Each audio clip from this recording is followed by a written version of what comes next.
आता चहा पिऊन झाला, सकाळी उठले मी, एक 10 मिनिटामध्ये मी टिफिन रेडी करून दिला आहे.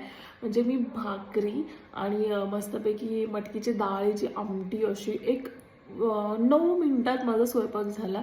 आणि त्याच्यासोबत फरसाण दिलेलं आहे, तर ते त्यात टाकून खाणार आहेत आणि 2 केळी असं टिफिनला दिलं.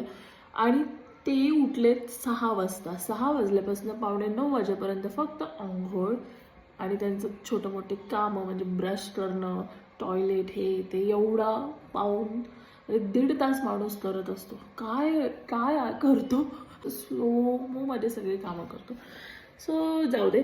सो माझं आता चहा बिस्किट खाऊन झालं आहे. निम्मीचं वेकेशन टाईम चालू आहे, तर ती मस्तपैकी झोपलेली आहे. आता मी घर आवरून घेते.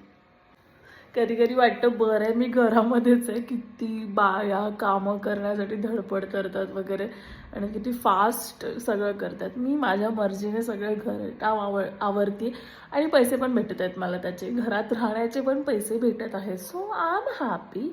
आणि जे कामाला जातात ते hats off. Enjoy your life.